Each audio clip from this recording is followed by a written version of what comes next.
Sugar. Well, hey, happy Wednesday. Welcome to the middle of the week, by the way, and welcome into the Ryan Ripken show. We are now live at 5, Monday through Friday. Appreciate you guys tuning in. The reason why we're doing this again, we have so much content that we're trying to cover, and you, the people, said you want to hear more of it, so stop traffic. Here we are. Our big shows are still on Monday and Thursday, and that's where we really dive into the football side. Today, definitely during the week, Tuesday and Wednesday, we're really hitting baseball. And right now, a lot of baseball topics because the GM meetings were happening. Now we heard from the premier agent, Zach, so far about some moves, or sorry, shouldn't say some moves. I'm still trying to decipher what Scott Boras was saying. We didn't get anything today. We got a lot. We're getting a little bit more insight into what's happening in Baltimore. Yeah. We'll recap what? I was going to say, did we get more insight from Boras? Did we? Because we can get into the quotes in a minute, but we got something from Boras. I'm not sure. Dude, we'll get into all of that here in a minute, but we have that to cover. We'll go over a little bit, maybe at the end of some of the notes we made with Tim Kirchin yesterday. If you guys missed it, can bring that back up. Manager of the Year voting, and so on and so forth. But before we get into that, I want to shout out Merrick Clubs, by the way. Merrick Clubs, if you were looking to get right in the fitness and wellness space, well, this is the time to do it. Black Friday early savings are going on right now. $1 enrollment. And also, if you're feeling interested, three-day free passes as a trial. All you got to do is go to merrickclubs.com. So if you like a three-day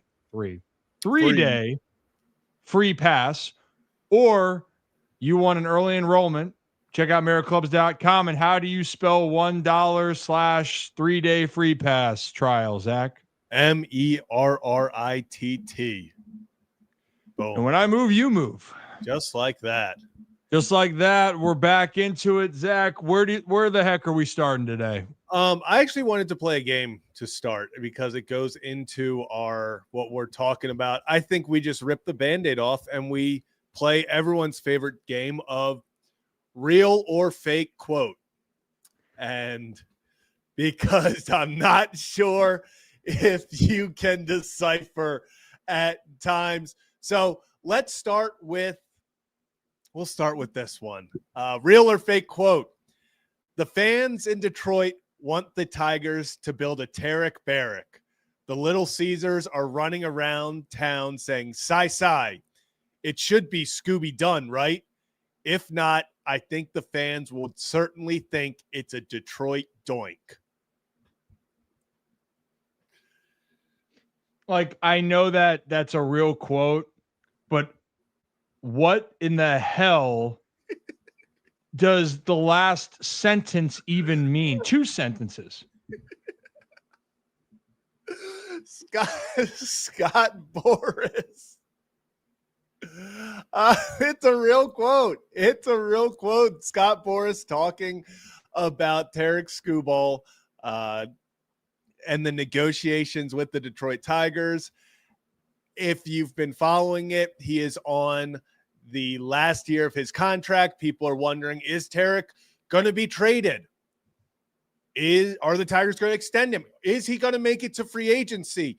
And Scott graciously gave us no insight into anything of the discussions, but threw out some puns, to say the least. Yeah, Zach, I think I actually have the video that we can play over. Like, this actually is the quote. I think I have it right here. Zach, can I pull that up for our audience? Yeah, pull it up. This was the quote. That was the quote. Here's the video. With the Tigers, do you anticipate that they'll keep Skubal instead of trading him? You know, all we know is that the fans in Detroit want the Tigers to build a Tarek Barrack. You know, they Little Caesars running around town saying "sigh." So it's a kind of thing where he's He's built a base. Obviously, everywhere they go, they know it's Scooble Day. They understand that that organization is substantially different if he's not there. And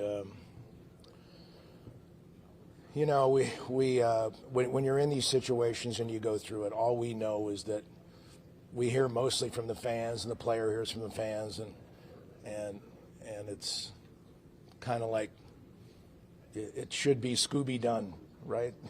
And if not, I think the fans would certainly think it's a Detroit doink if they don't.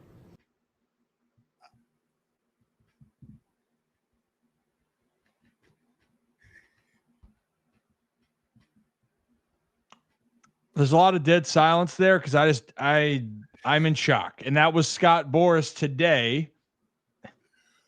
That was a direct quote. So let's just try to break this down. I don't understand all of it, but if I pulled up the quote, can you pull up that quote real quickly so we can look at it? Yeah, the Scooby, yeah. So the fans in Detroit want the Tigers to build a Tarek Barrack. I don't know. Is it like the fans in the stands? Like you're going to create a place on the concourse or like in the stands? Maybe they're like that he's fortifying a fort. Like, what are we? He had to just be like, what rhymes with Tarek? Like, there's.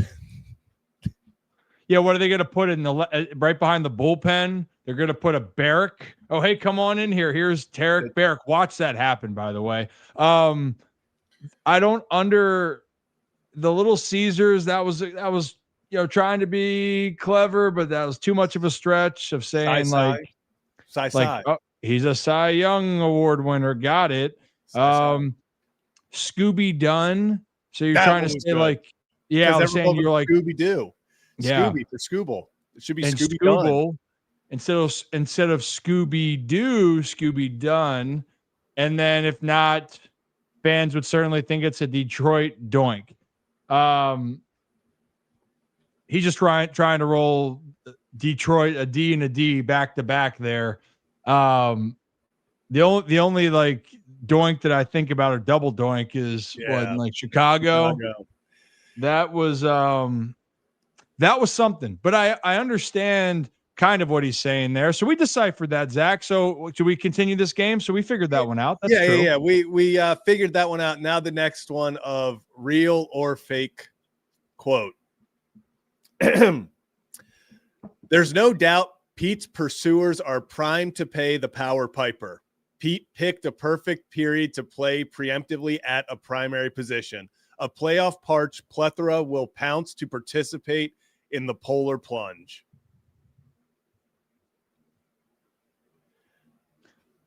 I know that's going to have to be true, and I'm still processing the amount of peas. It's a real quote.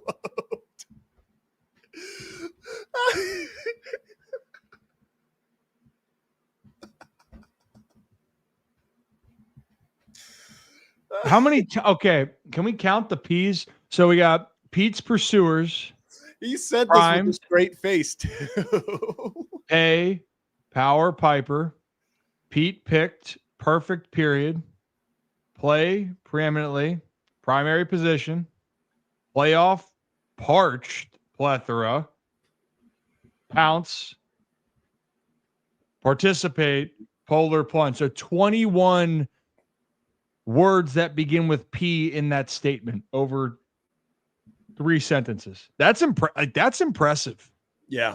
You think he thought about this on the fly? This I don't know who this is. This is a prime Boras day. Like we are witnessing just what makes Scott Boras special.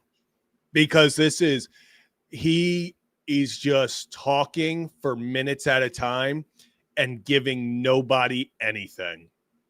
And it's just incredible. It's truly just incredible. Pete's pursuers are primed to pay the power piper. Say that 10 times fast. That's a lot of peas. Maybe too many P's for me. Do we have one more?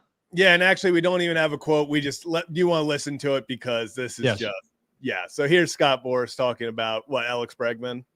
So I would certainly think that, like in Boston, we learned a lot about Bregman in 25 because in Boston, prior to 25, they had a lot of lineup do not holes. Certainly, prior to 25, Boston has been a kind of a club that's been has Duncan well below the playoff line. So I think it was a bad roast in Beantown. And certainly, and give the owners credit in 25.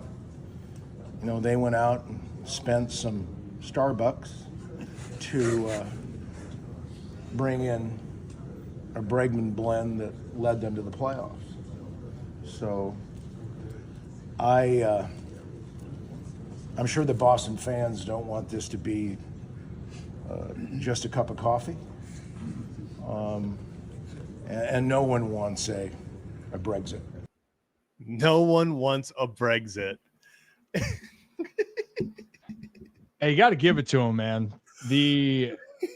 I like him just holding the towel like a boxer, prized fighter, just sitting there. Yeah, it's like literally unbelievable. I mean, it was great sound bites. Not exactly sure what they mean. Essentially, I'm hearing from the ones that we at least talked about. So the Tigers, if we're talking about Skubal and with Bregman, saying how the value that those guys have for going back to their own teams, and they'd be very upset if they weren't staying with their own teams. And then Pete Alonso, essentially, he's saying, well, Pete Alonso is going to make Peter Piper Alonso is going to he's gonna get a big contract. He had the big power numbers at the right time, felt a little bit devalued from the Mets last year, but loves playing there. And I think that's the one to me. If I'm taking it, his services are going to be out there. So are Bregman. So are Skubal's not there yet, right? He's still under contract in Detroit, but it definitely felt more of the Pete was he's going elsewhere, like for sure going elsewhere, and have a plethora of it. So this is part of the offseason. Welcome to the offseason. And Scott Boras with some great sound bites. He has been considered the one agent that always packs a punch when it comes to getting the deals. Well, now he's really lighting up the press conferences so far this offseason. And also, I'm pretty sure he's representing IME. Yeah. Is that just the most, of course he is, of all time? Japanese superstar comes over. Of course he's a Boras client. It's Scott Boras. He also had some other ones, actually. I found a news article on Twitter that actually just highlighted his best quotes from today. And Scott Boras is good at what he does. I think he thinks the GM meetings, this is just like a playhouse for him. He's just going door to door. He's like, hey guys. And it's like a mobster. He walks around there and, every GM, they know they have to deal with him, but they're like, don't make eye contact. Focus ahead, because if he catches you at a weak spot, he'll win. He'll win. Yeah. Mm-hmm. Well, it's already started, and it's November 12th. Winter meetings is next month on December 7th. It's going to continue to get the ball rolling here. But through all of the word charades and games of Scott Boras, he did say a phrase that was a lot more clear to understand, but maybe complex about how Orioles fans are going to take it. And Zach, I think you know where I'm going with this. I'll let you lead it in. Yeah, Scott Boras was asked about the Baltimore Orioles today, and he said their approach. He said they're going to be one of the more active clubs in free agency for sure. Now, listen, I'm not naive. I've heard this. The birds have feathered up in 2022. We got that line from Boras. We've gotten in 23 that they're going to be, at the top of the list for everyone. So he's not saying that the Orioles are getting superstars. He's not saying, hey, every top guy is going to be looking at Baltimore. He's saying they're going to be active. Where they're active, we're not sure. Is it going to be in the top of the free agency pool? Is it going to be that middle tier? Is it going to be maybe some depth pieces? Didn't specify, but it feels like as people have talked to either Mike Elias, reporters around the industry, we had Tim Kirchin on who gave the exact same sentiment as Boras did here, saying, yeah, the Orioles, they're going to be active because they have to be. They can't just sit back and be like, oh, 2025 was a fluke. Oh, we can run it back and we're going to be good.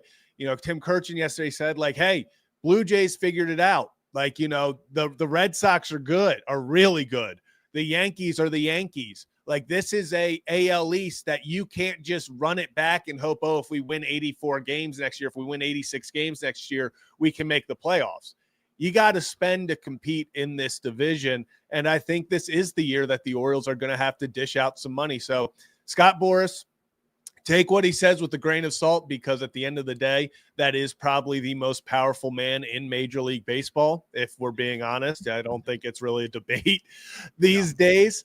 But Scott Boras saying that he expects the Orioles to be one of the more active clubs in free agency. So, I think Oriole fans, there's a mixed reaction, especially on Twitter of, hey, we've seen this before, but there is also that hope. So, Ryan, what are your thoughts? Yeah, I think that fans are not going to believe it until they see it. It doesn't matter what the verbiage is, doesn't matter. The phrase right now, Zach, is actions are going to speak louder than words. Well, we've heard the words again. Now it's going to be the action. Do you actually go and make the move? And look, by the way, we understand this, and if you don't, let me try to do my best to explain it. In all of sports, you can work on deals and you can understand that it might not happen. Like last year, Corbin Burns, that was an uphill battle because he wanted to go back to Arizona. Does it mean that the Orioles didn't offer him a favorable offer? No, he didn't take it. He went back home, and that was it. And that's fine. The problem, at least for Baltimore this year, is you can't be complacent. Not complacent. You can't be hesitant. I guess complacent. Okay, so maybe complacent, hesitant. Both. Yeah. You can't not that you have to be so reactionary to moves, but if you have a list of guys that you want, you need to be as proactive as possible and understand that there's a chance that certain guys might have to be overpaid, and there are certain guys that might have to be more prioritized. Because as we get to the winter meetings, last year when I was down there, Zach, in Dallas, it was slow to start. Right. And then the first day, deals started to pick up and some big deals happened, right? It was Soto, it was Fried. Yeah. And then you feel the pressure start to kick in. And so for the Orioles, with the amount of guys that they have and the trade market right now, too, which we'll get to, you want to feel like you're on one side of that when it happens. And I think that for the Orioles, I would say there's got to be maybe 5 guys that you need to prioritize of who you're really looking at, value how that's going to be, and then be ready to have that secondary group, because there's going to be a ton of free agents, Zach, that are going to be free agents well past winter meetings, and they're going to be sitting and waiting for an opportunity. But if you want any of these higher tiered guys, you're going to have to make an offer. And this is the when the Cody Bellinger sign, that's going to make a move for the next player below him to go, right? Or if Cody Bellinger goes, and I'm trying to think of other outfielders that are available. We talked about obviously like I think that second tier, you're going to get more into the Harrison Baders, the Trent Grishams, the Mike Yastrzemski's, even though I would say that's probably even a tier below those guys. But I'm not going to put Kyle Tucker, Cody Bellinger, like the upper echelon of the outfielders, not putting Kyle Schwarber in there, even though that's technically what he would be playing. He will not be an outfielder. But yeah, I mean, there's going to be that second tier where you're not breaking the bank, but you can get a good quality player. I would be very intrigued by Trent Grisham. I think he's got value. I do think there's risk because he kind of had that one breakout year in New York with that short porch. But as you've also said, it's not too shabby as a lefty batting in Camden Yards either. No, it ain't too shabby at all. But you know what the Orioles are going to need is that they need a little bit more right-handed thump in the lineup. They got a lot of lefties, but it's not just with the Orioles right now. I mean, it's just the big time players. You know, they're going to dictate the market for the secondary guys. So and it's typically Boris's guys that are dictating this, right? So I just mentioned Cody Bellinger. Pete Alonso is a guy that if you want a power bat playing first, well, he's priority number one. And then after that, guess who's available? Then you have the Josh Naylors of the world and some other player like Kyle Schwarber. Also, I'd consider in that power bat position. Yeah. If he goes, Alonso goes, Bellinger goes. I mean, even if you want to talk about like just first baseman, you know, it's not going to be, I don't think it happens in Baltimore, but a guy that I think is going to get a nice contract is going to be also because of his versatility, Ryan O'Hearn. You know, he's going to be in that secondary market of teams are going to be prioritizing him. Yeah. So that's exactly the point right there, right? And so for the Orioles, you just need to be prepared. It's not just the Orioles, it's every team has to have a plan. Like, let me run through, at least like in my mind, Zach, what I think the plan needs to be for the AL East teams. You know, if you're the Yankees, priority one is sounds like you want Bellinger. He was a great fit for you. It's a good ballpark to play. If you want Belly, you got to find a way to keep him there. But then you're also wondering, how do you restructure the rest of your lineup? You're working at position players in the middle infield, second base potentially being an option. Who are you going to be willing to go out there and get? Pitching wise, the Yankees will always probably make an extra move, but they're pretty good in the pitching department. You know, so they feel pretty solid. Now go to Boston. Boston could be aggressive for a pitcher. Pete Alonso could fit in there at going to play first base if they decide to do that, or an Alex Bregman or a Bo Bichette. You know, so Boston is kind of in that influx where it just depends on how much they want to spend, but they have openings throughout their roster that they could really upgrade. Yeah. I don't see Tampa spending much, just how they are. Toronto will be right back in it, trying to retain Bo first and then see what else they go to get. And then there's Baltimore, where you're not looking for infielders. You're looking for outfielders and you're looking for pitching. So you need to make sure with the other teams in the American League, as well as the AL East, Zach, it's the whole American League. Yeah. If you like a pitcher, you got to make sure that you go get your guy. And if you do that, you'll be in a better spot, because the Orioles are, in my mind, that Zach, they're not going to go after Alonso. I don't see that. They're not going to go after. As much as I'd love it, I don't see it. And actually, Rip, I'm going to say this. I think the Orioles have, I'm not going to say an advantage, but they have a head start in this free agency over teams like Boston, New York, and Toronto, because the things that you just said. Because Toronto, what's got to be the number one priority? Re-sign Bo. You need to keep Bo Bichette there. For Boston, what's going to be a priority? Okay, what are we doing with Alex Bregman? You know, for New York, it's going to be, are we bringing back Bellinger? You know, is Grisham a guy? Are we going to go bring back, you know, Weaver or Devin Williams? You know, the Orioles are really that team that they know who they're bringing back and who they're not. Like, they sold all the players that were becoming free agents. You know, they're already not back. So now they can look at their roster. They don't have to question, like if you're Boston, of, okay, do we bring Bregman back? If you're, you know, New York, okay, do we bring Bellinger back? And what does that look like? And do we focus elsewhere first? Is that the priority? So the Orioles have a head start. They have the opportunity where they know right now what their roster looks like compared to last year, where the holes are and where they need to fill. So I think they have a slight advantage, slight head start there, but it does come down to, are you willing to spend? Are you willing to go above and beyond? Because I've said this before, I think one of the bigger things, and, this front office is very calculated. I think they very much go off of value and what they believe is fair value. And I've said this before, and I'll say it probably a million more times over my lifetime. If you are looking to get a player at their correct value in free agency, you will not get that player. You have to overpay for guys, especially in bidding wars. Guys are going to go. Teams are willing to spend, especially teams that feel like they are right on the cusp. They're going to be a little bit more aggressive. So if you're the Orioles, are you willing to get a little uncomfortable? Are you willing to give that extra 15, 20 million on a contract, even though your analytics, even though your, value chart saying, he's worth this, everything above that's a risk?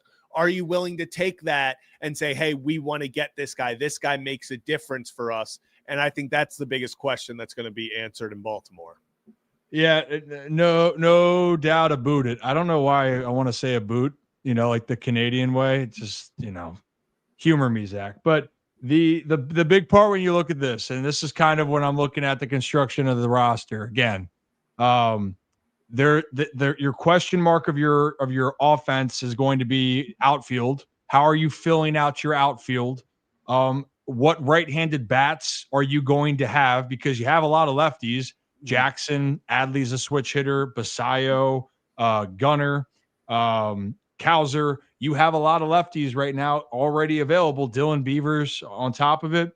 If I was the Orioles, I'm sitting here, and we've talked about this in the past, and we're going to continue to talk about it. Easy to put together your bullpen of other players, like we've seen the Dietrich Ends and Garcia, and you have Cano coming back. That's great because some guys can be better than you anticipated. But the Orioles, in my mind, they need two high leverage guys. One, or at least one, but it'd be great if they had two. So if you're looking at spending, I would go and get two high leverage guys. So if you're looking at Devin Williams, Robert Suarez, I would be aggressive on the back end high leverage relievers. And then you're looking for an outfielder or two that can fit that spot. Yeah. Because whether people like this or not, I'm cool with getting a veteran bat. I think two veteran bats would be good. But once again, it don't matter at all for the veteran bats if your young guys don't get better. And if they play well, you're going to be in a good spot. But they have to play better. And then on top of it, right now, you're looking at a starting pitcher. But I still believe, Zach, and maybe that's the report out. I don't know if that's maybe we go with the news.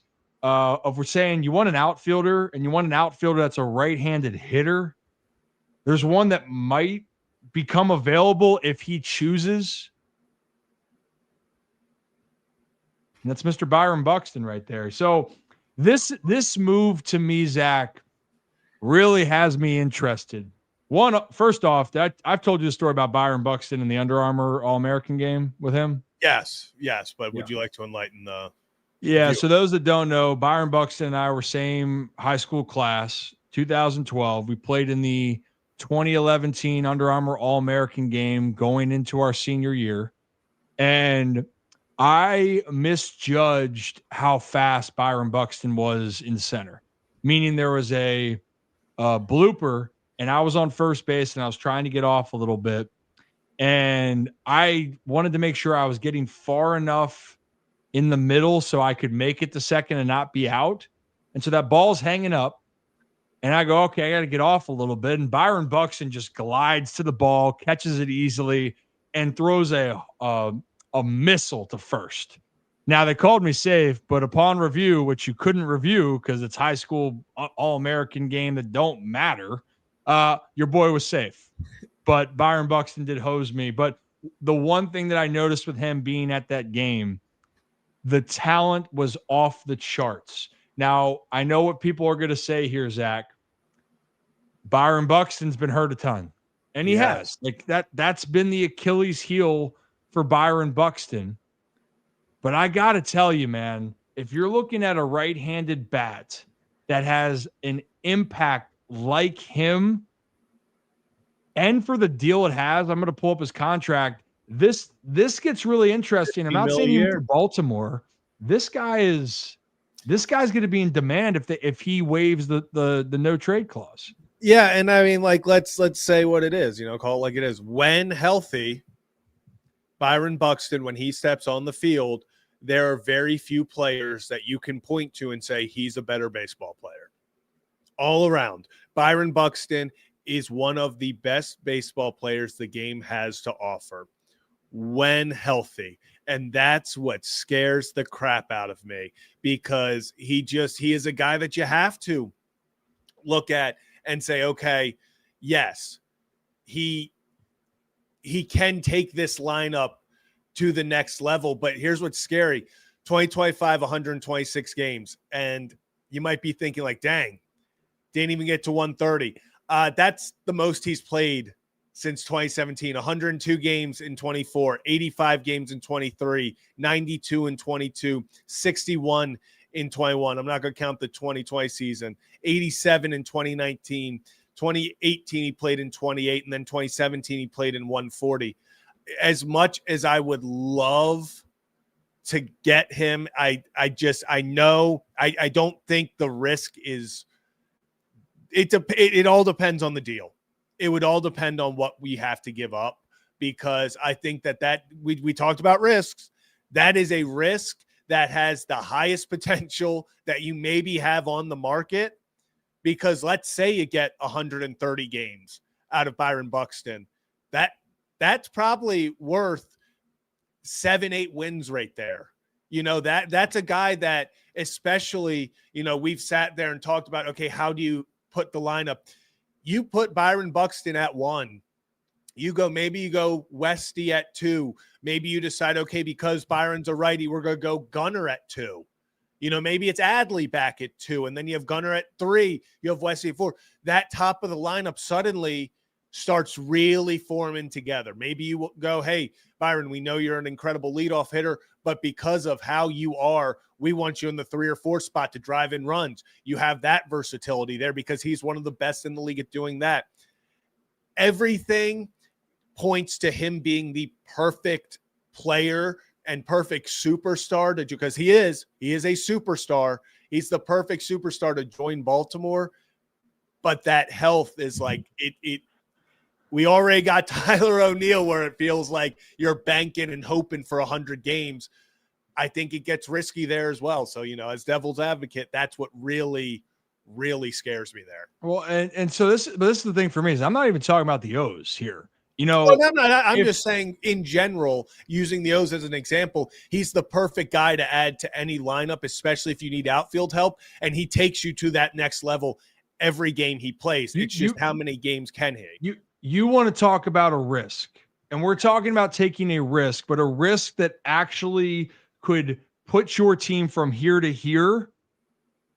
It's making a move like that. If he becomes available, why would teams make a move? Is because and I get it, like the if's the big part. But if you were to say that Byron Buxton plays 126 games, which he played last year, if he gives you that, Zach, yeah. And that's 35 jacks. He gives you that and he's healthy in the postseason. You are going to be damn happy that you made the deal. Why? Because you're chasing a championship and you have to take risks. I think the reason why, at least when people look in Baltimore, the problem with Tyler O'Neill was, the other part with Tyler, there's been questions on playing through injury, right? It's one thing to be injured and playing through it. It's two separate things, right? But the other part is the value that Tyler brings. If he's not, when he's on the field, he's there for one thing. Yeah. He's there to bang. He's there to hit. Buxton is not. If Buxton's healthy, Buxton is a premier defensive player out there that can cover ground. That's a value. And so if Buxton were to waive it, there would be a dozen teams, in my opinion, that would step up and be like, all right, we want him, especially teams that want to make a run. And I will say this right now, if he became available and say any other team in the American League got him, especially a team in the AL East, you're going to be pissed. You'll be pissed off because here's the other part. If you could say you could get a game-altering player for $15 million a year and 2 more years of team control after this year, would you risk that, Zach? Would you risk the opportunity? And that's something that I get for O's fans, and you're saying there's a lot of different things, but if you're checking the box, right-handed hitter, center fielder, and a guy that has star power when he's on the field, to me, that's a risk I would take. Yeah, I mean, and no just doubt. right here, you see everything on this is silly. Obviously, he's a swing and miss guy. He's going to have strikeouts that but when he makes contact, he is one of the best hitters in baseball. And then he casually has a 100th percentile speed. And this is also in a year where he was dealing with injuries. So, yeah, the risk, I think the risk is obviously if you can get 100 games out of Byron Buxton, even then, I think, because that's the thing. The $15 million per year makes it so the only real risk you have is what you're giving up in the trade. It's not like this is a guy that's breaking the bank that you trade for him, things don't go well, and then suddenly you're like, well, we can't make another move because we got $35 million a year tied up in Buxton for 3 years. So, yeah, I think the risk, this is a calculated risk for any team. And it does come down to, it is Byron say. He does have a no trade clause. He can say no to any trade. He gets to pick his destination, all that. So it makes it interesting in that aspect. Mm-hmm. Can't deny the talent. The only question is whether or not you can rely on him to be healthy for over 50% of the games. But if you even get that, I think the risk is worth it. But once again, it's also going to depend on what you have to give up because the Twins aren't just going to say, hey, guys, he doesn't want to be here. Just send us a few offers over. We'll take one. For sure. And I'm sure Buxton will the other part in this equation, Buxton's going to potentially have a choice of where he wants to go. Not that he is going to have a choice. If he says, hey, I'll waive this, just like Arenado when he talked about his situation. Arenado got to choose, and that deal with Houston was supposed to go through, didn't go through. Buxton could choose. So I don't see it happening realistic for Baltimore. I don't. But if you're talking about a player and you're an organization out there and a guy, here's the crazy thing. You're talking about wins above replacement. And we're pulling up O'Neill, and I don't like to do the whole WAR thing, but I think it's a good story to talk about. Tyler O'Neill in 2021, by the way, had a 6.4 wins above replacement, right? And that was his best year as a pro. Hit 286, 34 jacks, won a Gold Glove, finished 8th in the MVP voting. Zach, he's had one season since then, and even his entire career where his WAR has been higher than 2.6, and that was last year in Boston. Prior to that, his other highest was 1.2. And this is where I want to go to Byron Buxton, even in his games that he didn't play. Last year was 4.9 in 126. 2024 in 102 games, it was a 3.6. 2022, it was 3.9 in 92 games. And in 2021, he had a 4.9 in just 61. So when he's on the field. To put context on that, Kyle Tucker, who's supposedly getting a $400 million contract, had in 136 games, I believe, this year, he had a 4.5 WAR. So it's a damn good player. Damn good player. So to me, that gets into the equation, and I'm really curious on how that will all sort out here. But if he does say, yeah, hey, you guys are looking to sell and go in a different direction, I'm available. People line up. People are going to line up for him. There's no doubt about that. And there's no doubt about this. Well, there might be, but you can at least get rid of that doubt for us by hitting that like and subscribe just so we don't have to guess if you are. Ryan Ripken Show, we do this live at 5 during the week. Appreciate you guys. Monday and Thursday are our big shows where we try to have our other guests on. Tuesday and Wednesday, we're talking more just ball, baseball, and that's kind of where we're at here. So appreciate you guys. See you tuning in on YouTube, X, and Facebook. Once again, The YouTube crowd, we got a great YouTube crowd, See a Good X crowd, and Facebook. I ain't forget about you guys. And our channel members, if you want to become a channel member, click that join button. We did a behind the scenes yesterday for our total channel members. I just did one before we started the show when Zach and I were trying to get things together for the Rips Better Kids. So click that join button, be a member. It would help us out a lot. Before we get to the next topic, Zach, I did put out a poll. And I asked, do you believe the Orioles will spend big this year? Right now, we got 57% saying, yep, count it in, it's happening. What do we consider spending big? I think you land a big player or two. All right. Like, and not saying that they have to be the top end guys, but if you got Ranger Suarez and another Robert Suarez, I would consider that a big offseason, like a big spend. Yeah, I would too.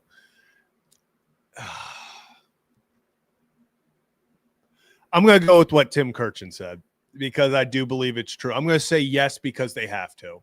This isn't a luxury of, okay, if we get the value, we get the value. They are in, I don't want to call it desperation mode, but with the rest of the AL East continuing to get better, with there not being a clear path of, okay, with this team, you can run it back and they're going to help you win. You need to add one or two players to this team to feel like you are in contention. And you don't want to go into a season where the goal is to win 81 games. I think this team with its core, you're not going to have Gunnar Henderson this cheap for much longer. You're not going to have Jackson Holiday for this cheap much longer. All these guys, Westberg, name it, Trevor Rogers, hell, Kyle Bradish. We'll see what happens there. Like these guys are on their deals, their rookie deals still, and you have to strike while the iron's hot. I think that this is a off season where there's pressure on the front office to spend. I think if this year is another failure, I think the seat is hot enough to where it could go in a different direction. Let's say they win 70 games. I wouldn't be surprised if they move on. So, yeah, I think this is a year where there is enough pressure to like Tim Kirchin said, I'm going to say, yes, they spend because they have to. If they want to compete, they have to. Mm-hmm. Who doesn't love a good spending spree, right? Am I right? No one likes it like the Mets. The Mets. Yeah. One day we're going to do that at the Ryan Ripken Show. We're just going to spend just to spend. We're not there yet. No. Eventually, one day we will. One day we will. Hey, Zach, next topic. What do we got on the docket here on this Wednesday? If we want to continue on just maybe where some big names could end up, I know we have a Framber Valdez clip that may be a little bit interesting. So, yeah, earlier today, John Boy Media talking about Framber Valdez, Trevor Plouffe, former player, played for a while in the league, specifically with the Twins, kind of gave his 2 cents on why he believes that Valdez, kind of like a lot of people, will not be in Houston. He will have a new home, and kind of why he thinks that Valdez is the most valuable starter on the market. So let's listen to this, and then we'll react with you guys on the other side. Valdez should be like the marquee free agent pitcher that goes a model of consistency. Some hiccups last year on and off the field. Teams probably aren't going to be willing to give him as long of a deal and probably could use that as a little leverage. I don't know how they could use that as leverage. Like, how do you bring that up in a conversation? Like, hey, you kind of were earmuffs. You kind of were a dickhead last year. Can you please not be that with us? But a guy that keeps the ball on the ground, he's kind of, like we said yesterday, he's bulletproof. Parks don't matter for him. I'm going to go put him on a team with a really good infield, and that is the Chicago Cubs. I will go a 5-year deal for Framber Valdez. I imagine all of us had him leaving Houston. There's no way that marriage is repairable, Gone. Right? I had Giants for this. Him and Logan Webb. I like that too. Those were the two teams I was between. I had Atlanta. I had them trying to make a strike and go get him. Framber, I don't have a great read on. He fits a lot of teams because every team needs a starting pitcher. Every team needs a guy that can go out there and keep the ball in the ballpark. As you mentioned, anybody with a good infield defense, Giants are a great example of that as well. Off the chart. Quite a few teams there. Yeah, they're right, though, that he ain't going back to Houston. No. And they're also right with saying all those teams would be a fit. The Cubs, to me, are strange. You made a choice that showed you couldn't come to an agreement there. He's a free agent. It's never good when you let a guy go to free agency and, test the market. But Framber would fit a lot of places. And like he is the guy that people will pay for. I know that whole situation is going to ruffle a lot of feathers. Some teams are going to put their foot down or hand and say, no, you're not a fit for us. I don't care how good you are, but there are going to be those teams. It's the 1% conversation I talk about. If you are that damn good, they will put up with you. Yeah. Because you're good. And they'll give you the benefit of the doubt.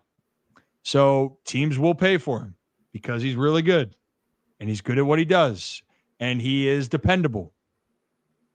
A lot of contenders are going to want Framber Valdez. Mm-hmm. So I think all those choices are very interesting. I think the Giants out there in San Fran are definitely going to be looking to spend. I know that people want to say the Houston connection with Elias and Framber. I just think he's going to get outpriced on that one. And also too, when we're saying the price or when they're saying Rubenstein with the checkbook, the other part is the player has to want to come here. Yeah, he's got to want to come and play in Baltimore. The money's great, but if it's a similar deal, you're going to have to choose where you want to live, and that's another thing that people have to keep in mind. Yeah, I mean, I think, there's so many connections I've seen on so many, MLB websites talking about predictions saying, oh, Orioles and Framber, the connection with Elias, the Orioles need a frontline starter. It just makes too much sense. I agree. If money was not a thing, an issue, I would agree. I think he would be a perfect fit in Baltimore. But you do also have to take into consideration the clubhouse stuff as well. And, does that fit in Baltimore? Is this something where, teams are like Terplouf talked about, like, hey, WTF, like, what went on there? What's going on? Because the last thing you want to do is give 5 years, $150 million to a guy, marry yourself to him for 5 years. And then suddenly he becomes a bigger issue than he is, off the field than he is a plus on the field. So there is that, kind of risk there as well. I think he's one of the few players where, because he is the model of consistency, I think it's like since 2015 or something, 2017, I forget the year, he's tied for the most wins over that span in baseball. He is just a model of consistency. Like they said, such a ground ball pitcher. Doesn't matter what ballpark you put him in, he's going to have success. The only risk, like, he would be the perfect free agent if it wasn't for the, drama at the end of Houston, where it was very clear that there was something going on. And, Houston wants to move on. And I think Framber wants to move on. Hopefully it's just something where it was maybe something that happened in Houston. He moves on and he can have success wherever he was. But really the off the field stuff, or like just the clubhouse antics or whatever you want to call it, the quote unquote drama, I think that's really the only downside that to Framber. Like, that is, if you want to just talk about the player, what you can get out of them, he is a perfect fit for any rotation. Yes. And he is the, if you were going to go off of dependability and guys available right now, the entire pitching class, and not saying who you think has the most upside to be great, just saying off of just dependable and also very good, it's Framber. It's him. Like, he checks the boxes. There's no one else in the class that can have the level of consistency and the big game moments, because while Dylan Cease has shown flashes, he's also shown flashes of inconsistent moments. I love Cease's stuff, but that's going to be a concern for teams. I'd even argue Ranger Suarez has become a little bit more dependable, but he's not the high upside. And that's the part where, when I mean high upside, just like not filthy, disgusting stuff that you can put a guy away. Blow up by you. Yeah. So, and like I think if you're looking at Rangers going to be for a team that's looking for really dependable, consistent. And personally, that's what I like to go with when I look at teams. Get your star power or ace that you think you have, then go get some really dependable guys that have upside, but not that their upside to be unbelievable, that they just, what you get with them. So we'll see. Framber's the interesting one. Qualifying offer, no qualifying offer. I thought I saw someone say that in the chat. Yeah. I would be shocked if he's back in Houston. Shocked. I think everyone would be shocked. But there's no way. I think that's irreparable. I think they're both okay with parting ways. Yeah. And what else do we got next on the next we'll take a slight break from free agency talk so we can get into manager of the year AL, because it was a little controversial to say the least. Last night, for the second straight year, Stephen Vogt of the Cleveland Guardians won the 2025 AL Manager of the Year, beating out John Schneider of the Blue Jays, Dan Wilson of the Mariners, and Alex Cora of the Red Sox. I actually thought it was hilarious that this one Red Sox reporter, or no, it was an Astros reporter, put out that, wow, Joe Espada finishes sixth for the AL Manager of the Year, and he was the only person to give him a vote. And he included in his story that Joe Espada somehow got a vote, and he was the one who did it. So that was fun. But Ryan, there's a lot of people who think John Schneider projected to finish last, 76 wins last year. All of a sudden it's Blue Jays. I know the voting, I believe, takes place before the postseason, but even then, the number one seed in the American League, 94 wins. He wins the AL East. Gives the nod to Stephen Vogt, who had 4 less wins than he did last year, was projected to win his, come in first or second. He was projected to be a playoff team again. What were your thoughts on how the voting turned out? Yeah, so I love Stephen Vogt. He's one of my favorite managers. Hope we get a chance to interview him again next month. I think John Schneider deserved this one, but I will say I think I shouldn't say they're all deserving. Dan Wilson did a tremendous job there with the Mariners.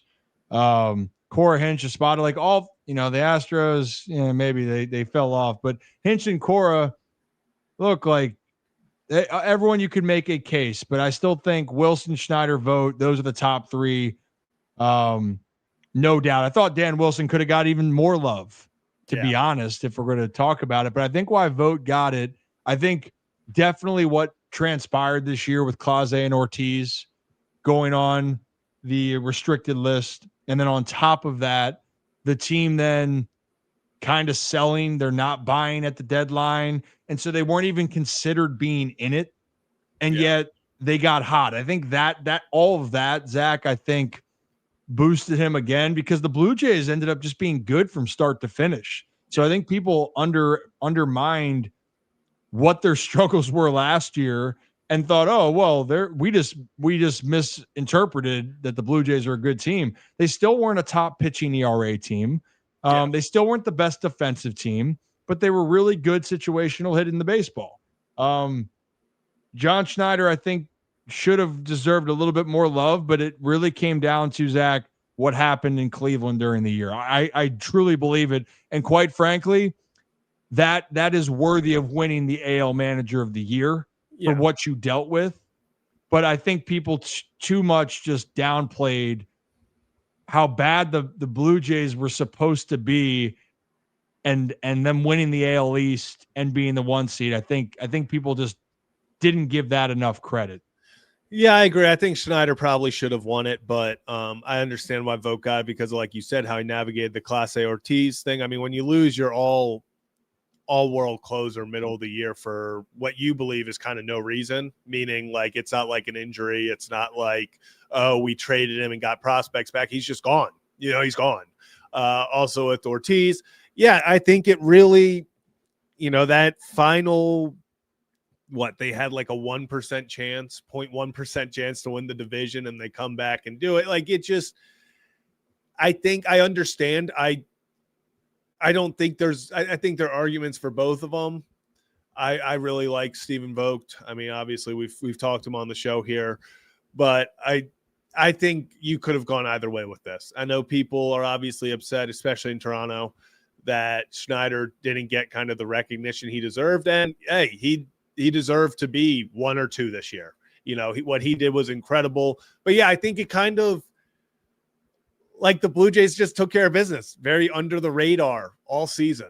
They just kind of went out there and did their job, and then they went on to the next series. And it wasn't like this. They never had really those crazy runs where it was like, oh my gosh, the Blue Jays are winners of 12 straight or something like that. They were just very consistently good the entire year. And I think at the end of the day, that did probably play a factor in that final push by Cleveland that kind of captured the hearts of everyone in America of like, oh my gosh, the Guardians are right, guards ball, all of this. It wasn't the big superstars. It was, we're laying down bunts. We're getting a guy. We're taking a walk with no outs. We're stealing second. We're bunting him over to third. We're we're going to ground out. Ball never leaves the infield. And suddenly we manufactured a run. I think that kind of gave him the nod at the end. Yeah, and also the other part that I wanted to point out is when it comes to this whole situation, and I saw comments in there. What was it, Steve? You said about that run Cleveland had from 15.5 back in the AL Central. It's an unbelievable storyline. It is. But also to have that happen, you had to have a monumental collapse also by the Tigers. Yeah. So the Guardians won 17-19 at one point in September. Like they were humming. But the Tigers also were one of the worst teams in baseball for the last 2+ months of the season. And meanwhile, in the favor of Schneider, the Blue Jays had the Yankees, who finished with the same record, and the Boston Red Sox, who were also a playoff team. So the division was just even better, and they still were able to win that division in spite of that. I mean, the AL Central was weak this year. I thought it was going to be better with the White Sox. The Royals underperformed, Twins. The Tigers, they looked like they were going to run away, and they should have. So Is that all on the Guardians? Which, yes, they deserve credit, no doubt. 15.5 is insane, but it's also insane how bad they were. So that's all I have to say about that. Yeah, and, obviously Stephen Vogt wins Manager of the Year with Craig Albernaz as his bench coach. Albernaz now in Baltimore, and now Albernaz as his bench coach. So earlier today, we officially got word of the new Orioles bench coach, Donnie Ecker. Orioles are hiring Donnie Ecker to be their bench coach under new manager Craig Albernaz. Per source, Ecker, 39, was on the Giants staff alongside Albernaz in 2020 through 2021 as a hitting coach before joining the Rangers as bench coach and offensive coordinator in 2022. So yes, that means he was the bench coach when the Orioles faced off against the Rangers in 23 as well. Listen, Ryan, I'll let you get your thoughts in a second. This is a guy, especially, bench coach, offensive coordinator. What was the one thing we always talked about with the Rangers? It was that offense. That offense is good. Very good.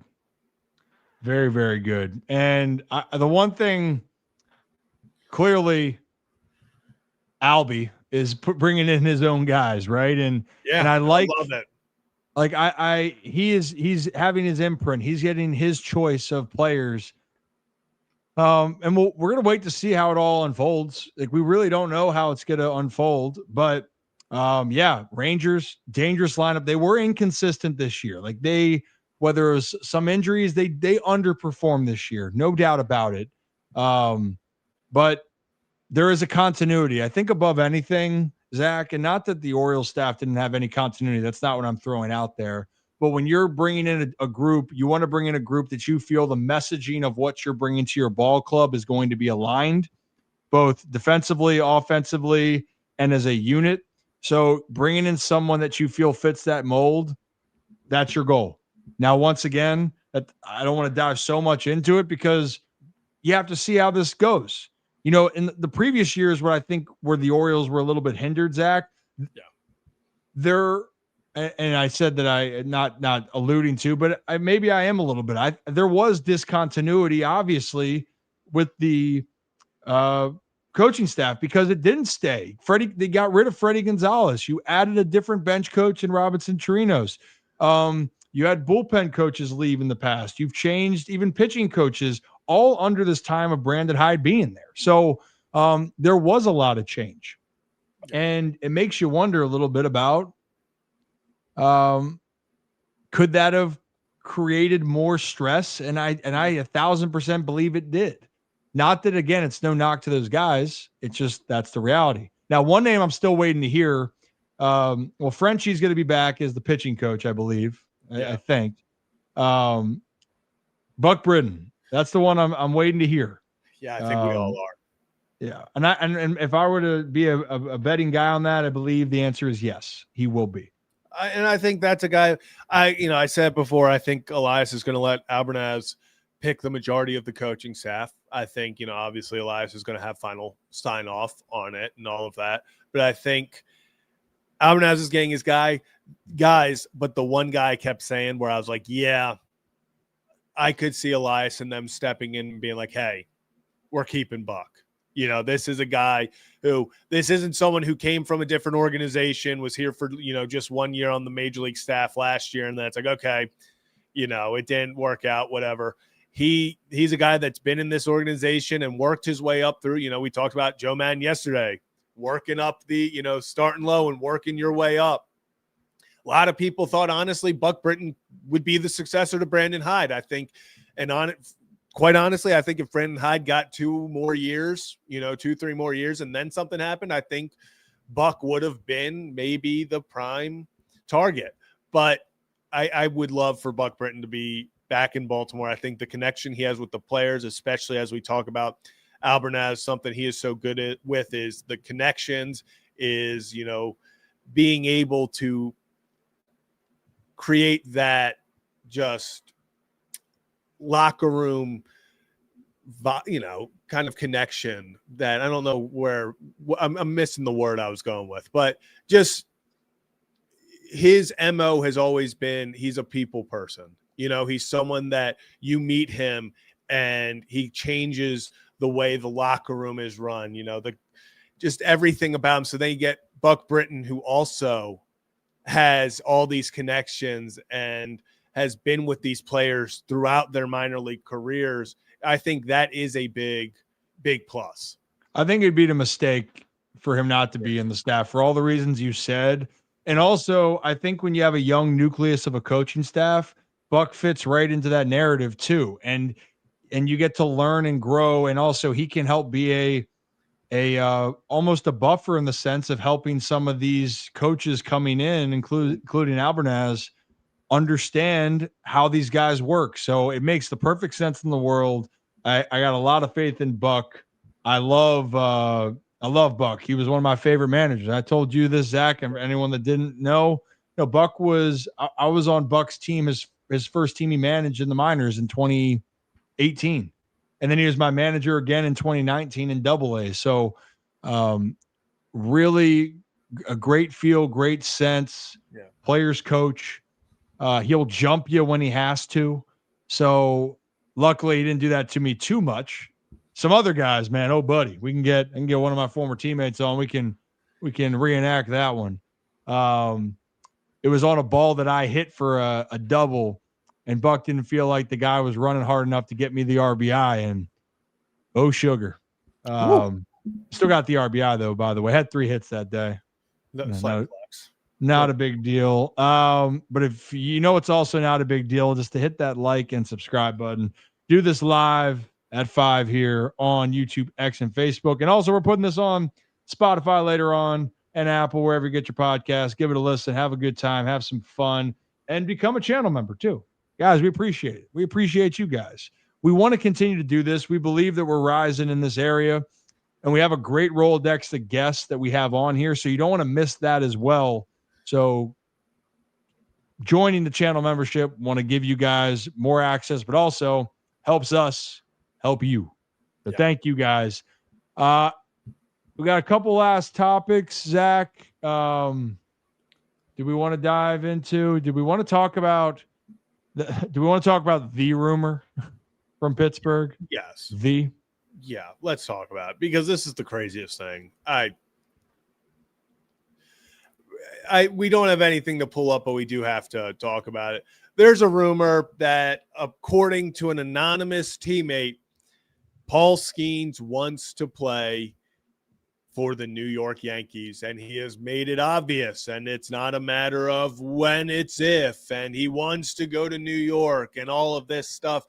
Ryan, are you buying the rumor about an anonymous teammate saying that Paul Skeens is openly wants to go to New York and everyone in the Pirates organization knows it?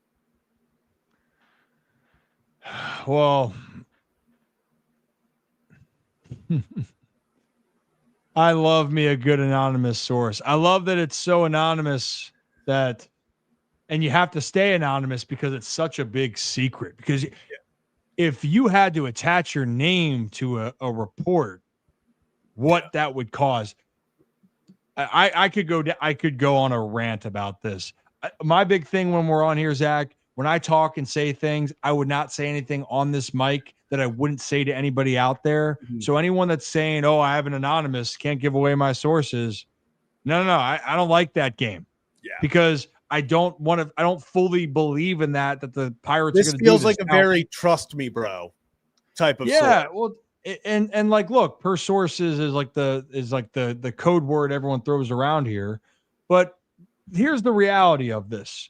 I don't believe in this case that this is necessarily the believable part is this source. Do I believe that Paul Skeens wouldn't mind pitching in New York because it's the Yankees and it's a premier team in baseball, and the Yankees are going to be trying to win every year, which the Pirates aren't? Yeah, I buy the hell out of that. Yeah, if you're going to say that he'd rather be in New York than Pittsburgh right now, I don't think anyone would say he's wrong.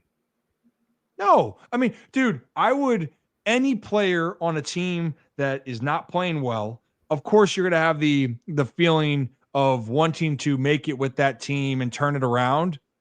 But if you gave any player a position that was in Pittsburgh, or let's see who else, another star player elsewhere, a team that's terrible.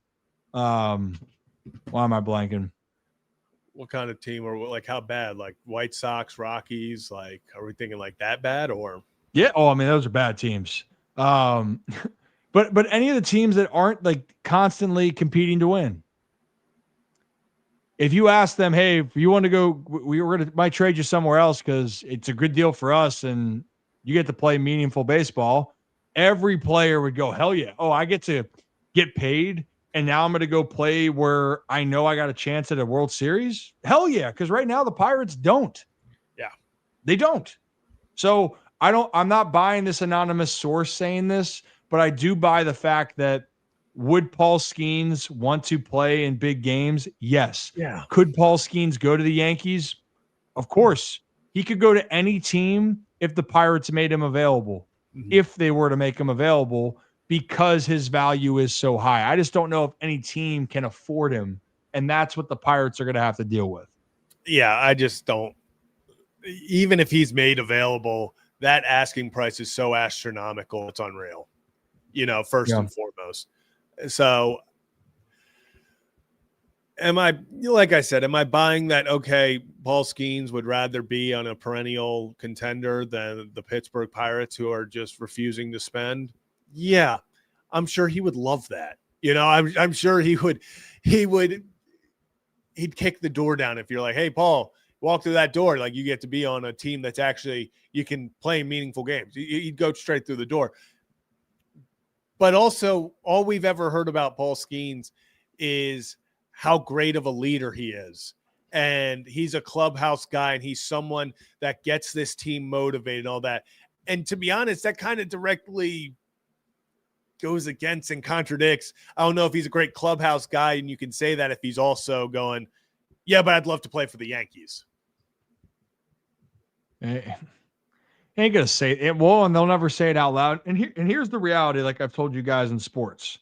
I know Oriole fans are gonna not like this comment, or they're gonna get on me for it. But if the Yankees, if I wasn't with the Orioles and I got up to the big leagues and I had an opportunity to go play for the Yankees and to win, would that be an exciting opportunity as me as a professional? Of course. Like that would be. Now, again, I'm from Baltimore. And my dream growing up, Zach, was to be a part of the Orioles, to be at home and have a chance to win the World Series. That was my dream. I feel like that's every kid's dream, is to win a championship for your hometown team if you have the chance to. Like that's what you want. But if it was the Yankees, Dodgers, Red Sox, wherever, and you were in a place that wasn't going to allow you to do that, like Mike Trout, I saw Brooks, you made the comment about Trout. Trout might be the one guy that chose the Angels and how much he loves being with the Angels over chasing it. And I don't fault anybody. That's so, he'll go down as an Angels legend for that. But unfortunately for Mike Trout, people won't know the full greatness of Mike Trout because he's been injury prone and you never saw him in the playoffs. So for Paul Skeens, part of his story, yeah, the greatness of Paul Skeens, you need to see him in the postseason. And if you're the Pirates, yeah, I would not want to trade my best player and best pitching prospect in this generation for anything. But if you're not going to make the moves necessary to make the Pirates better, then go give him to someone that actually is going to try to do that. So, yeah, I agree. I think this is something where it's like a no-brainer. Duh, he wants to be in a competitive team. But I don't think Paul Skeens is going out there telling his teammates that he wants to be a Yankee and he needs to be a Yankee and all that. I think Paul Skeens, LA boy or Cali boy, I don't know if, when he hits free agency or when he hits, because he's going to get traded before he ever hits free agency. I'm not, I'm sure the Yankees will be involved. I'm not saying he's not going to the Yankees. I could very well see that. But I don't know if he's necessarily like it's the Yankees or nobody. So it's a rumor. And that's what I'm going to say. It's a rumor. I don't know if it could be 100% right, could be 100% false, probably lies somewhere in the middle, but that's kind of my takeaway on it. Well, we'll see how that all unfolds. Dude, it's always fun to have the conversations. I forget how much we talk about baseball. We do talk a lot about baseball. And going into next year, yes, we're going to be based out of Maryland, but we're going to talk a lot of baseball because we got a lot of baseball fans in this chat. I see you guys. Appreciate you guys. Now, I think we hit all of the quota for our stuff that we wanted to talk about, right? Yeah. And just real fast, because Mike Elias did just come out and say that he gave a wish list. Actually, we've never seen this wish list, and we don't have to really go into this because we've literally hit on all these. Michael Elias's wish list is a frontline starting pitcher, a closer or late inning reliever, and a veteran bat, possibly to fit into the outfield. So straight from the man's mouth. Well, and this is the thing, and what I love, the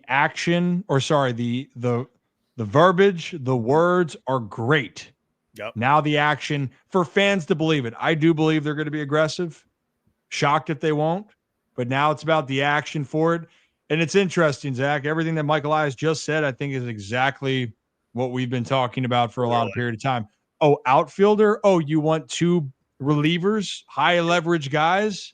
Yeah. Huh. Join. Oh. And I love the frontline starting pitcher. It's like, yeah, get in line with the other 29 teams.